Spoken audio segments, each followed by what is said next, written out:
नमस्कार, मी सौ अमरजा अवधूत पाटील, शिवसेना महिला शहर प्रमुख, दक्षिण विधानसभा मतदारसंघ। सर्वप्रथम मी माझ्या सर्व माता भगिनींना महिला दिनाच्या हार्दिक शुभेच्छा देते। महिला दिन हा एका दिवसापुरता नसून प्रत्येक महिलेसाठी रोजचा दिवस हा महिला दिनच असतो। याचं कारण म्हणजे घरी काम करणाऱ्या हाऊसवाईफ पासून ते घर आणि नोकरी दोन्ही सांभाळणाऱ्या महिलांच्यासाठी रोजचा दिन हा महिला दिन असतो। सकाळच्या नाश्त्यापासून ते रात्रीच्या जेवणापर्यंत काय बनवायचं किंवा काय करायचं याच्यासाठी जे कौशल्य वापरले जातं त्यालाच महिला दिन म्हणता येईल असं एक वैयक्तिक मला वाटतं। मी क्रिएटिव्ह डिजिटल स्टुडिओ यांच्या बिंदास्त बोला या चॅनलची फार आभारी आहे की तुम्ही मला बिंदास्त बोलण्याची संधी दिलीत, त्याबद्दल मी तुमची आभारी आहे।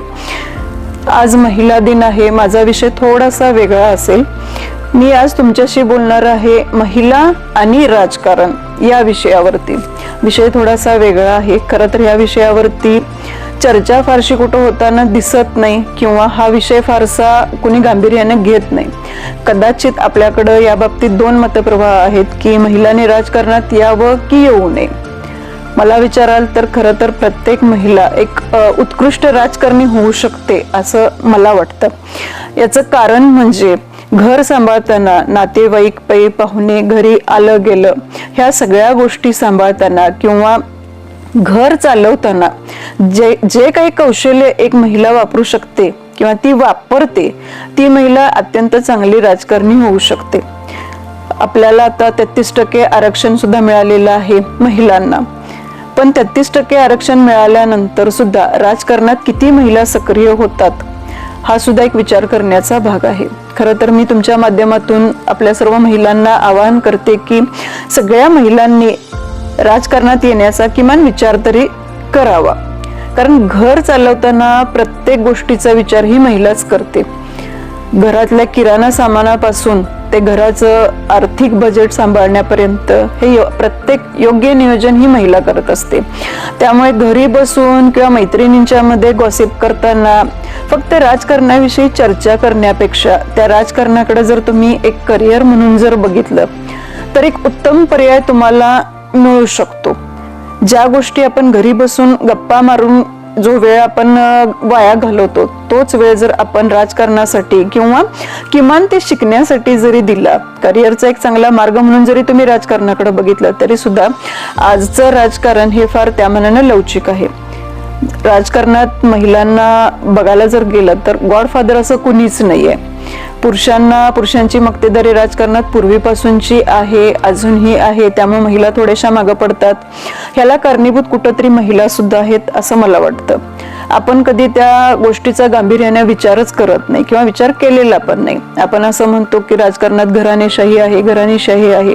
पुरुषांच्या बाबतीत आपण हे मान्य करू शकतो, पण महिलांच्या बाबतीत ह्या गोष्टी आपण नाही हे करू शकत, कारण त्याचं कारणच असं आहे की मुळात सामान्य घरातल्या किती महिला राजकारणात पडावं म्हणून बाहेर पडतात, तर त्याचं उत्तर नाही असंच येईल।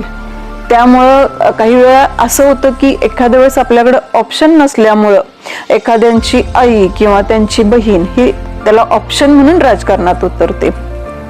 तर तो ऑप्शन जर आपण देऊ शकलो, जर तुमच्याकडे ती कॅपॅसिटी असेल तर तुम्ही का राजकारणात येऊ नये? प्रत्येक महिलेकडे काही ना काहीतरी कौशल्य आहे आणि ते वापरण्याचा योग्य पर्याय तुम्हाला जर मिळत असेल तर तुम्ही ते वापरायला काहीच हरकत नाही। राजकारण म्हणजे कुठल्याही राजकारणाला महिलांच्यासाठी तरी किमान असं म्हटलं जातं की चांगल्या घरातल्या महिलांनी राजकारणात येऊ नये, कारण राजकारणात येणाऱ्या महिलांना बघण्याचा दृष्टिकोन समाजाचा किंवा लोकांचा फार वेगळा आहे आणि तो दृष्टिकोन जर बदलायचा असेल तर जास्तीत जास्त महिलांनी राजकारणात आलं पाहिजे। मला सांगा, कुठलं क्षेत्र असं आहे की जिथं महिला सुरक्षित आहेत? मग राजकारणच एवढं बदनाम का? तर मुठभर लोकांच्यामुळे असेल किंवा काही थोड्याफार लोकांच्या चुकीमुळे असेल, पण राजकारण हे बदनाम आहे। पण मला तरी असं वाटतं की कुठल्याही क्षेत्रात महिला सुरक्षित आहेत असं म्हणता येणार नाही। प्रत्येक ठिकाणी महिलांना पुरुषांच्या चित्रविचित्र नजरांचा सामना हा करावाच लागतो, पण जर तुम्ही खंबीर असाल, तुम्ही जर खमक्या असाल, तुमच्याकडे जर ती ताकद असेल तर तुमच्याकडे कुणीही वाईट नजरेनं बघू शकत नाही। हीच गोष्ट राजकारणाला पण लागू होते। त्यामुळं राजकारणात आलेल्या सगळ्या महिलांच्याकडे बघण्याचा जो दृष्टिकोन असतो तो मुळात महिलांनीच बदलला पाहिजे. आपल्याकडं असं होतं की एखादी महिला जर पुढे जात असेल तर तिला पाठीमागं कसं ओढायचं त्याचा आधी विचार पहिल्यांदा महिलाच करतात. फार कमी वेळेला असं बघितलं जातं की एक वेळ तुम्हाला एखाद्या गोष्टीसाठी एखादी पुरुष मदत करतील, पण महिला मात्र ती महिला पाठीमागं कशी येईल ह्याचा विचार केला जातो. महिलांच्या बाबतीत दुसरी गोष्ट घडते ती म्हणजे अशी की एखादी महिला जर पुढे जात असेल तर कदाचित तुमची असूया, तुमची ईर्ष्या इतक्या टोकाला जाते की मग तिला बदनाम केलं जातं.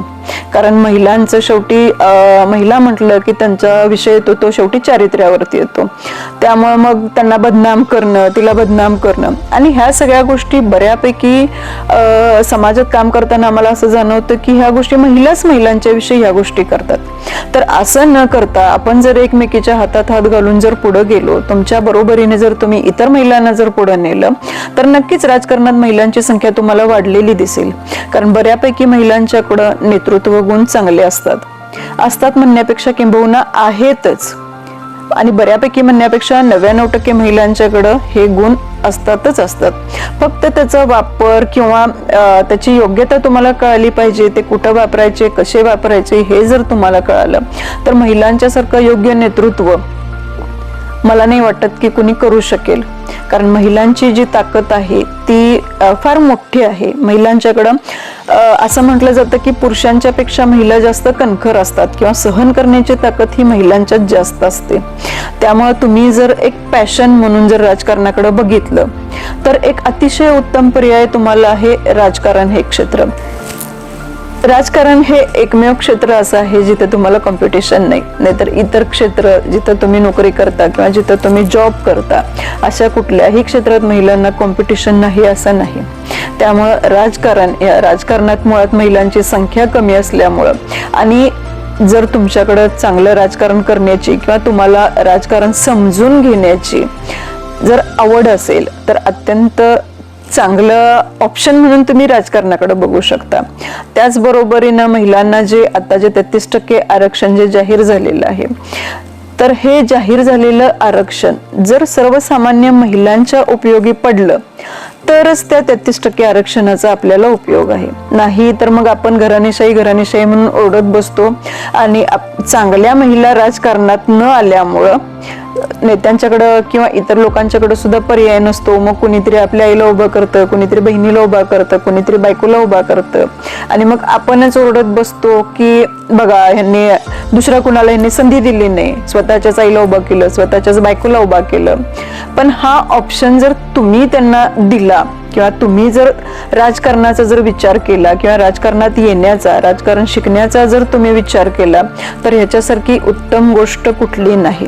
मी बिंदास्त बोला टीमचे याच्यासाठी आभारी आहे की एक वेगळा विषय जो कधी चर्चेत घेतला जात नाही किंवा कधी या गोष्टीची चर्चा सुद्धा केली जात नाही, एवढं महिलांना दुय्यम लेखलं जातं राजकारणासाठी, तर तो विषय जो आहे तो बोलण्याची संधी आज मला बिंदास्त बोला चॅनेलमुळे मिळाली. तर माझी आपल्या चॅनेलच्या माध्यमातून सर्व महिलांना अशी विनंती आहे की थोडासा विचार करा, पॉझिटिव्हली थोडा विचार करा. राजकारणात येण्याविषयी किमान त्या राजकारणाविषयी विचार करायला जरी सुरुवात केली तरी 33% आरक्षणाचा नक्कीच आपल्या महिला वर्गाला फायदा होईल. आणि यासाठी आपल्याकडे भले आपल्या महाराष्ट्रात जरी आता आपल्याला कोणी महिलांना जरी राजकारणात कोणी गॉडफादर नसले तरी अगदी आपल्याला मला वाटतं द्रौपदी मुर्मू जरी बघितल्या तुम्ही तर त्यांच्याकडे बघून सुद्धा किमान तुम्हाला इन्स्पिरेशन मिळेल की आपण राजकारणात यावं, अतिशय चांगल्या पद्धतीचं राजकारण करावं. आणि जे राजकारण महिलांच्यासाठी आपण म्हणतो की महिलांनी राजकारणात येऊ नये किंवा राजकारणातल्या महिलांना जे बदनाम केलं जातं किंवा समजलं जातं तर तसं न होता जर महिलांची राजकारणातली संख्या जर वाढली तर ह्या गोष्टीला कुठेतरी आळा बसेल असं मला वाटतं. आपल्या माध्यमातून मला आणखीन एक गोष्ट इथं अशी मांडावीशी वाटते की आजचा जो नव मतदार आहे किंवा तरुण युवती ज्या आहेत तर त्या युवतींनी सुद्धा राजकारणात येण्याचा नक्कीच प्रयत्न करावा. याचं कारण असं आहे की युवतींची संख्या राजकारणातली नगण्य म्हणावी इतपत आहे. तर जर युवतींची संख्या, महिलांची संख्या जर राजकारणातली जर वाढली तर महिलांना राजकारणातलं काही कळत नाही, त्यांना काय समजतंय राजकारणातलं, हा जो महिलांच्यावर बसलेला ठपका आहे तो कुठंतरी पुसला जाण्यासाठी नक्कीच ह्या गोष्टीची आपल्याला मदत होईल. दुसरं म्हणजे महिलांना कळत नाही किंवा राजकारण समजत नाही हा जो विषय आहे, तर त्या विषयाला बगल देण्यासाठी मला असं वाटतं की महिलांनी तरी किमान थोडं राजकारण शिकून किंवा बघून राजकारणात येण्यासाठी जरी प्रयत्न जरी केले किंवा एखादीला तुम्ही जरी प्रवृत्त जरी केलं की हा बाई किमान तू पुढे जा, आम्ही तुझ्या पाठीशी आहोत, एवढं जरी एखादीला बळ दिलं तरी ही गोष्ट सुद्धा फार पुरेशी आहे. कारण बऱ्याच वेळेला आम्हाला असं जाणवतं की काम करताना एखादी स्व-इच्छेनं जरी महिला काम करायला तयार असेल तर ते पाठीमाग तिला नावं ठेवणं किंवा कुजबूज करणं किंवा गॉसिपिंग करणं ह्या बाबतीत सुद्धा महिलाच पुढे असतात. आणि त्यामुळंच इतर महिला सुद्धा हे धाडस, फार कमी महिला हे धाडस दाखवतात की हा कोण काय बोललं तर बोलू दे, आपण लक्ष नाही द्यायचं, आपण आणि आपलं काम. पण बऱ्याच वेळेला 90% महिला असा विचार करतात की नको बाई, राहू देता, जाऊ दे, मग माझ्याविषयी काय बोलतील, माझी काय चर्चा होईल, मग ते परत त्यामुळे घरातलं वातावरण ह्या सगळ्यावर त्या गोष्टीचा परिणाम होतो. आणि त्यामुळं मग महिला राजकारणात येण्यासाठी किंवा राजकारणाचा विचार करण्यासाठी सुद्धा घाबरतात. त्याचबरोबरीनं आत्ताचं जे जग आहे तरी पूर्वीपेक्षा आता बऱ्यापैकी लोक सुशिक्षित आहेत, शिकलेले आहेत, त्यामुळे महिलांना घरातून पाठिंबा मिळणं ही फार मोठी गोष्ट असते. आणि फार क्वचित प्रसंगी हे पाहायला मिळतं की महिलांना किमान राजकारणासारख्या क्षेत्रात घरातून पाठिंबा मिळतो किंवा घरातल्यांचा सपोर्ट मिळतो की हा बाई तू पुढे जाऊन काम कर, मी आहे पाठीमाग घर सांभाळायला किंवा मुलांची काळजी घ्यायला. हे जे शब्द आहेत हे त्यांना त्यांच्या नवऱ्याकडून अपेक्षित असतात. आणि मला असं वाटतं की 99% महिला ह्याच गोष्टीला घाबरतात की मी पुढे गेल्यानंतर पाठीमागं घरात काय होईल. तर घरच्यांच्याकडून जो सहभाग किंवा जो सपोर्ट त्यांना अपेक्षित असतो तो मिळणं फार गरजेचं आहे. आणि तो जर मिळाला तर महिला नक्कीच राजकारणात पुढे जातील. आणि तुमच्या माध्यमातून मी सगळ्या महिलांना हे आवाहन करते की प्रत्येकीनं किमान या गोष्टीचा विचार जरी करायला काही हरकत नाही. आपण मला आज इथं बोलण्याची संधी दिली त्याबद्दल धन्यवाद.